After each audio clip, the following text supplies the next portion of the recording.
और अंग्रेजियों को 6 बार माफीनामा लिख के दिए सो वाले भी है। आज उनको वीर सावरकर कहा जा रहा है। कायर को कोई वीर कहा जाता है क्या?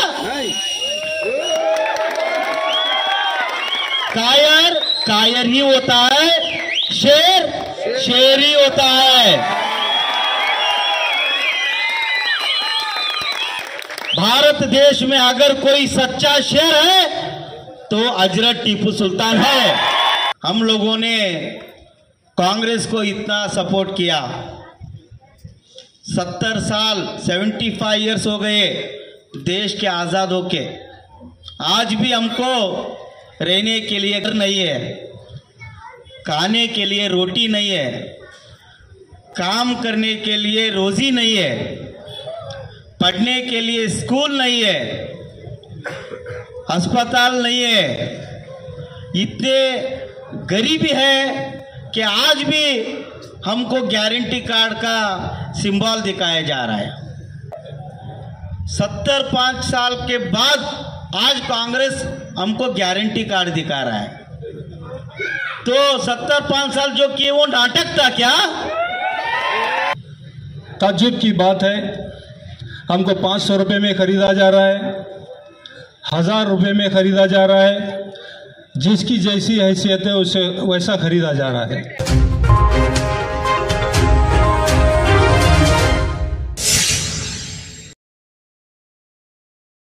हुबली शहर के लिए खुशखबरी। बालों का झड़ना और बालों से मुताल्लिक दीगर मसाइल के लिए 10 साल तजुर्बा रखने वाले और 4000 से ज्यादा लोगों का 100% इलाज मुकम्मल करने वाले तौसीफ अहमद से Prestige Hair Solution Keshavpura Hubli से 8861672815 पर रब्त कायम किया जा सकता है। और अंग्रेजियों को 6 बार माफीनामा लिख के दिए सो वाले भी है। आज उनको वीर सावरकर कहा जा रहा है। कायर को कोई वीर कहा जाता है क्या?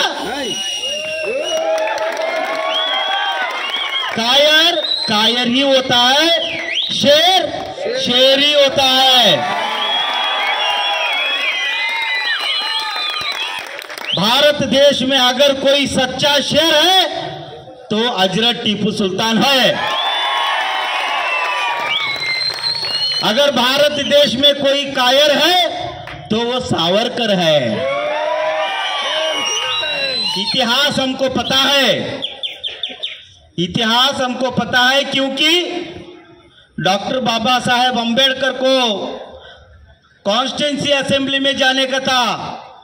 उस टाइम में यही कांग्रेस उनको कहीं पे रुकने के लिए जगह नहीं दी और उनको हराने के लिए भरपूर कोशिश की।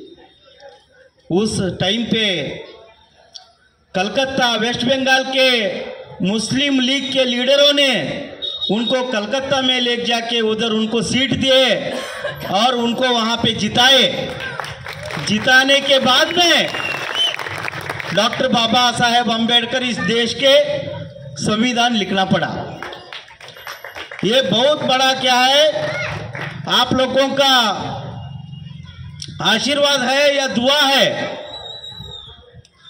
आप लोगों ने इस देश के लिए बहुत कुछ दिया है।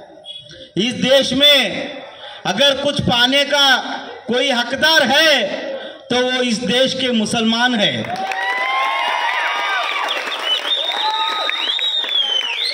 क्योंकि इस देश को बचाने के लिए, इस देश को बनाने के लिए, इस देश को आगे लाने के लिए इस देश के मिट्टी के बच्चे मुसलमान है, दलित है, आदिवासी है। लेकिन आज हमको गद्दार कहा जा रहा है। जो इतिहास में गद्दार थे आज वीर कहा जा रहा है। तो हम लोगों को जानना चाहिए, हम लोगों ने कांग्रेस को इतना सपोर्ट किया। 70 साल 75 इयर्स हो गए देश के आजाद होके। आज भी हमको रहने के लिए घर नहीं है, खाने के लिए रोटी नहीं है, काम करने के लिए रोजी नहीं है, पढ़ने के लिए स्कूल नहीं है, अस्पताल नहीं है, इतने गरीबी है कि आज भी हमको गारंटी कार्ड का सिंबल दिखाया जा रहा है। गारंटी कार्ड 75 साल के बाद आज कांग्रेस हमको गारंटी कार्ड दिखा रहा है। तो 75 साल जो किए वो नाटक था क्या?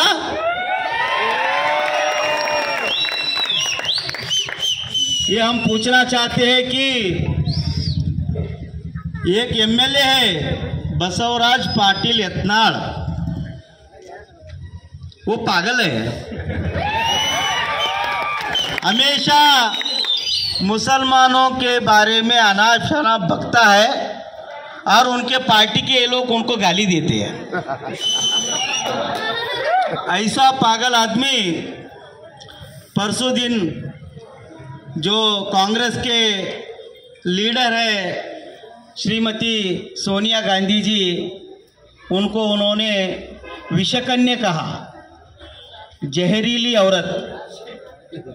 ये सरासर गलत है।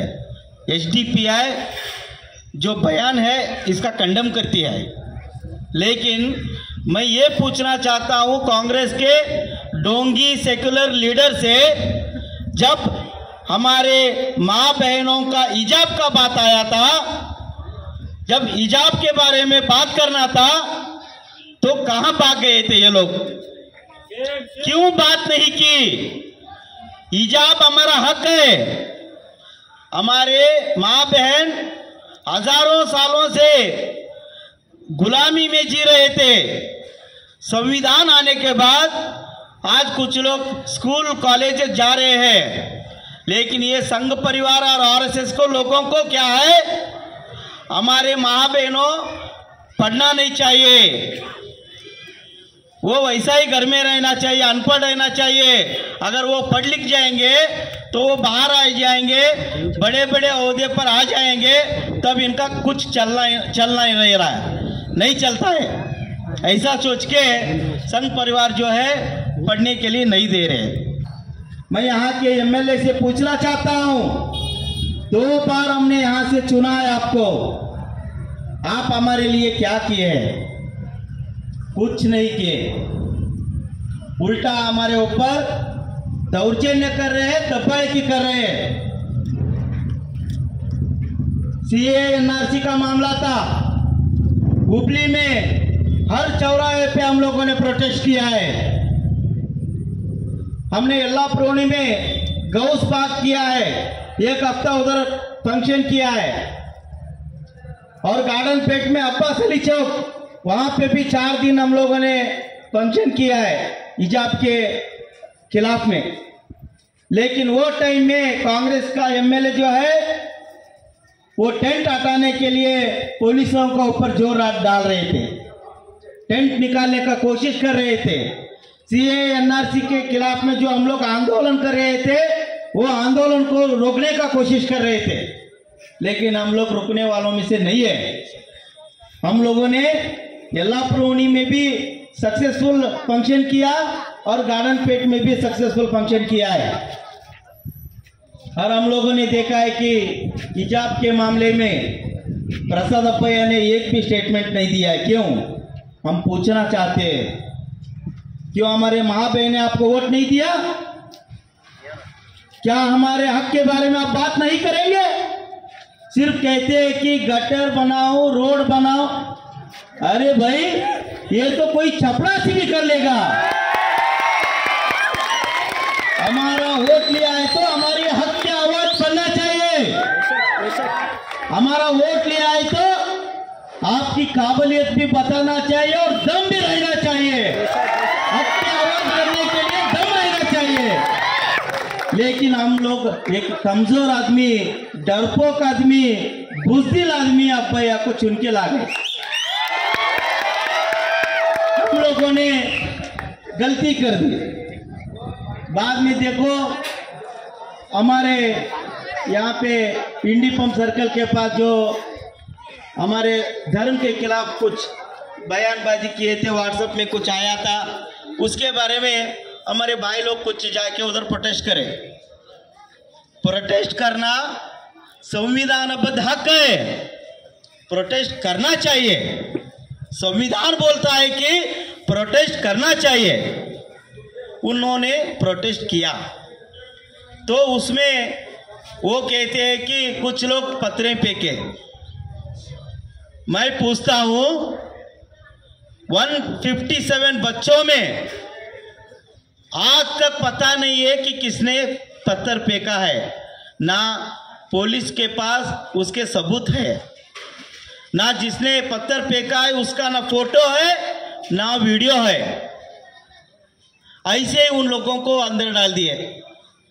जब उन लोगों को अंदर डाले थे तो जो हमारे वोट लेके चुने थे उन्होंने आवाज क्यों नहीं उठाई, क्यों नहीं बात की, क्यों नहीं पुलिसों को रोका, क्यों नहीं सबूत पूछा? सबूत तो पूछना चाहिए था ना, पूछना चाहिए था कि किसने पत्थर फेंका है। सबूत दो, सीसी वीडियो का फुटेज दो। ऐसा कुछ नहीं पूछे, चुप बैठे 3 दिन। एक छोटा पुलिस का एक हवालदार कुछ है, उनके साथ में जाके लड़ते हैं। ये भी सियासत है। क्यों लड़ते हैं कि लोग अब मेरे पास पूछने आएंगे तो मैं उनको बता दूंगा कि नहीं, पुलिस मेरा बात नहीं सुन रहे हैं। ऐसा वो बचना चाहते थे और वैसे ही किया उन्होंने। उसके बाद में 8 दिन होने के बाद में उन्होंने जाग को प्रहलाद जोशी साहब से बात किया और कहा कि उन बच्चों का ऊपर यूएपीए डालो। उस टाइम पे उन्होंने भी कहा कि जो पत्थर फेंकते उनके ऊपर टेररिस्ट एक्ट नहीं लगाया जा सकता। तो इन्होंने कहा सर मैं 2 बार उन लोगों से चुना हूं और तीसरी बार उनको मैं डरा के उनका वोट लेना चाहता हूं, इसलिए यूएपीए आपको डालना ही पड़ेगा। उनको मजबूर करके यूएपीए डाले। आज 1 बरस हो गया, बच्चे आज तक अंदर ही है। 4 से 5 बार उनका बेल रिजेक्ट हो गया है। अब सुप्रीम कोर्ट जो जाना है, सुप्रीम कोर्ट को जाना है तो एक जज, एक वकील सिर्फ अंदर जाने के लिए उसको 5 लाख देना है। 5 लाख। इतना परेशानी क्यों हुआ है? हम लोगों ने जिस आदमी को वोट डाला था वो आदमी गद्दार निकला है, कौम का गद्दार। इस बार हम लोगों को सोचना चाहिए कि गद्दार को घर को भेजना है। और देखिए मजे की बात है कि सुप्रीम कोर्ट का ऑर्डर भी नहीं था, कुछ भी नहीं था। बैरी दुर्गप्पा दरगाह और मसीदी को शहीद किया गया। रात को इनका मैच फिक्सिंग होता है, सुबह 5 बजे दरगाह और मसीदी शहीद किया जाता है। उसके बारे में जो एमएलए है वो चाहते तो जाके उसे रोक सकते थे। सुबह 5 बजे जाके बुलडोजर के सामने टेर सकते थे। मैं 2 बार इन लोगों से चुना हूं, मैं ये नहीं करने दूंगा करके वो आड़ा खड़ा हो सकते थे। अगर आपको गिराना है तो मेरे लाश पे जाके शहीद करना है करके वो बोल सकते थे। लेकिन वो सुबह इधर दरगाह शहीद कर रहे थे, वो भाग गए थे बेलगाम। और कांग्रेस के बड़े बड़े डोंगी सेकुलर लीडर सिद्धरामैया पहले तो टीका नहीं लगाते थे, अब यहाँ से पीछे गया है, ढूंढना पड़ेगा कहाँ है। डीके शिव कुमार, बड़े बड़े नेता 100 किलोमीटर दूर थे, यही बेलगाम में थे। परसों राहुल गांधी आए थे 1000 किलोमीटर दूर से।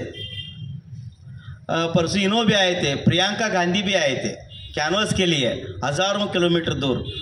ये सिर्फ 100 किलोमीटर था। वो लोग चाहते तो 15 मिनट में आ सकते थे, बैरी दुर्गप्पा आके रोक सकते थे, क्योंकि वो लोग अपोजिशन में है। कांग्रेस आज अपोजिशन में है, वो लोग बात कर सकते थे। उनको बात करने के लिए वहाँ पे भेजा गया था, लेकिन उन्होंने बात नहीं की। और दरगाह जो शहीद हो रहा था वहाँ तक आए भी नहीं वो लोग। बाद में 2-3 दिन के बाद में प्रहलाद जोशी जी ने एक बयान दिया। वो बयान देते हैं कि बैरी देवरकोप्पा दरगाह शहीद करने के लिए शासक प्रसाद अब्बैया ने हमको बहुत सपोर्ट किया है, उसको हम लोग अभिनंदन देते हैं, थैंक्स बोलते हैं उसको, ऐसे कहा उन्होंने। और क्या कहा, उन लोगों ने हमको सपोर्ट किया और कहा कि सर वो आप शहीद करने के बाद में हम लोग सियासत के लिए कुछ चंद अल्फाज हम लोग बोलेंगे, आप गलत नहीं समझना। तो वो बोले ठीक है, आपका जो मुंह में है राड़ा वो पूरा निकाल दो करके बोले, हमें कोई फर्क पड़ने वाला नहीं है। तो यहाँ क्या हो रहा है, कांग्रेस और बीजेपी दोनों एक ही सिक्के के दो पहलू है, हमें समझना चाहिए। 10 सालों में हम लोगों ने बहुत कुछ खोया है, अब खोने के लिए कुछ बचा भी नहीं है। तो इसलिए सियासत में खुद का एक सियासी पार्टी होना जरूरी है। डॉक्टर बाबा साहेब अम्बेडकर कहते थे, डॉक्टर बाबा साहेब अम्बेडकर कहते थे कि political power is the master key, political power is the master key. वैसे ही दादा साहेब कांशीराम ने वो कहते थे, जिसकी जितनी संख्या भारी उसकी उतनी भागीदारी। अगर आज दलित, मुस्लिम, ओबीसी, बैकवर्ड का सब लोग मिलके हम लोग सियासत करेंगे तो जब तक चांद और सूरज रहेगा तब तक हम लोग इस देश में राज करेंगे। हम जिस नबी ने हमें गुलामी से आज़ाद कराया था, आज उसी की उम्मत गुलामी की तरफ चली गई। आज वही लोगों को ख़रीदा जा रहा है और हम बिक रहे हैं। ताज्जुब की बात है, हमको 500 रुपये में ख़रीदा जा रहा है, 1000 रुपये में ख़रीदा जा रहा है। जिसकी जैसी हैसियत है उसे वैसा ख़रीदा जा रहा है। कोई 10 एकड़ पूछ रहा है, कोई एक ज़मीन पूछ रहा है, कोई 20-30 का प्लॉट पूछ रहा है और अपना वोट को बेच रहे हैं और अपनी कौम को बेच रहे हैं। शर्म आनी चाहिए ऐसे लीडरों को। जब हमारे हुकूक की बात आती है ये लोग बिल में छुप के बैठ जाते हैं। जब लिंचिंग होती है तो ये लोग को दम नहीं है आके रास्ते पे बोले। जब हिजाब का मामला आता है ये लोगों के पास दम नहीं है आके रास्ते पर बोले। जब मस्जिद शहीद होती है तो इनके पास दम नहीं है आके रास्ते पर बोले और कांग्रेस के खिलाफ बोले, बीजेपी के खिलाफ बोले। इनके पास पावर नहीं है। ये लोग ढकोसले हैं, सिर्फ इलेक्शन आता है तो पैसों के लिए बाहर आते हैं, उसके अलावा इनके पास कोई ये नहीं है।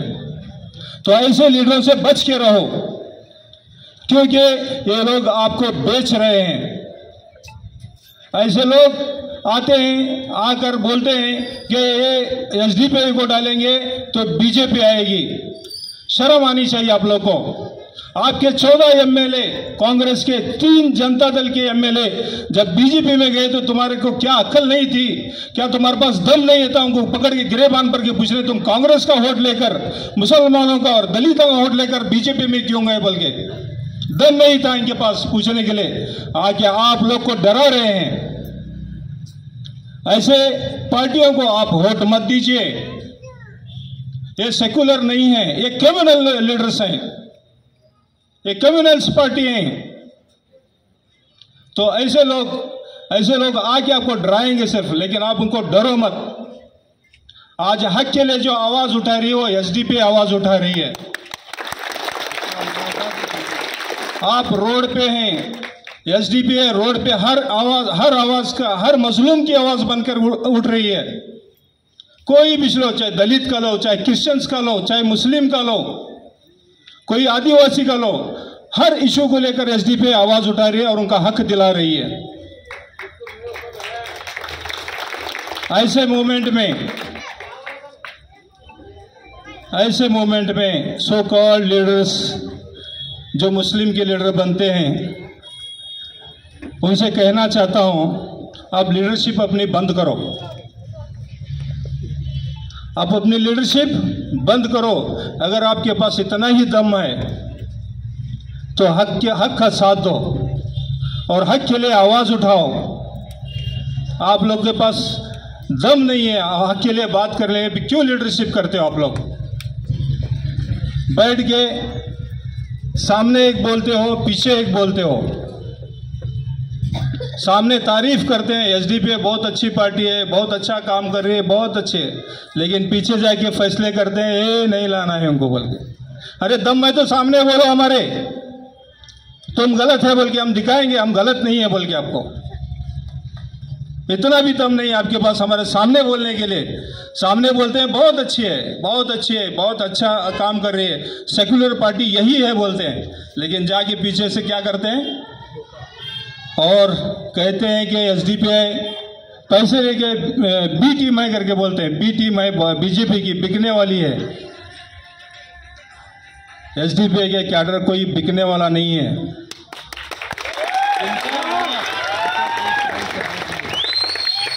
आपके पास वो करेंसी नहीं बची जो एसडीपीआई के कैडर को खरीद सके।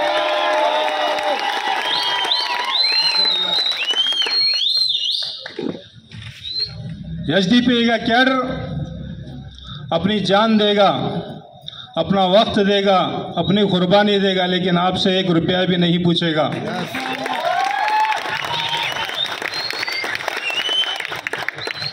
आज ये लीडरों को, जितने भी आप यहाँ बैठे हैं, जितने भी लोग मेरी बात सुन रहे हैं, आपसे इल्तिजा है कि आप लोग बिको मत। आपका वोट बहुत कीमती वोट है। ये लोग आपसे पैसा लेते, आपको पैसा देते हैं, आपका पैसा खाते हैं। ये इतना पैसा खर्चा करते हैं, करोड़ों रुपए खर्चा करते हैं इलेक्शन के लिए, लेकिन इलेक्शन होने के बाद वो अपना पैसा भी कमाना है ना। कितना करोड़ों का बजट आता है, वो बजट आप तक नहीं पहुंचता है। लेकिन एसडीपीआई को आप चुना के लाओ, जितना भी बजट है वो आपके अंदर उतारेंगे, आपको मदद करेंगे इंशाल्लाह। हमारे एक कारपोरेटर बीबीएमपी में, बेंगलुरु में, सिर्फ एक कारपोरेटर 100 ऑटो रिक्शे दिलाते हैं गरीबों को, 16,000 टायरलिंग मशीन दिलाते हैं, लंगड़ों को 100 बाइक्स दिलाते हैं, ठेले लगने वालों को उनको गाड़ी दिलाते हैं, धोबियों को साइकिल और उनको स्त्री टेबल दिलाते हैं, और स्टूडेंट को लैपटॉप्स दिलाते हैं। और जो कारीगर हैं, जो इलेक्ट्रिशियन, प्लम्बर हैं, उनको किट दिलाते हैं। ये एक कारपोरेटर का बजट है। हम खुद खो रहे हैं। मैं आप लोगों से गुजारिश करता हूं कि जो भी लीडर आपको पैसा देने आते हैं वो आपके लुटेरे हैं, आपको लूट रहे हैं, आपको 1000-500 देकर आपका हक मार रहे हैं। तो आप ऐसे लोगों से आप पैसा ना लीजिए, आप उनको बोलिए कि हमारा हक हमको दिलाएं तो हम आपको वोट देंगे। लेकिन इस बार जो है, जो हमारे विजय गुंडराल साहब हैं, इन्होंने एनआरसी में हमारा साथ दिया, हिजाब के बारे में हमारे बोले, दलितों के जितने भी मॉडल्स हैं उनके बारे में उन्होंने बात किया। ये हर कम्युनिटी के लिए हक की आवाज़ उठाने के लीडर हैं। तो हम ऐसे लीडरों का साथ देना चाहिए।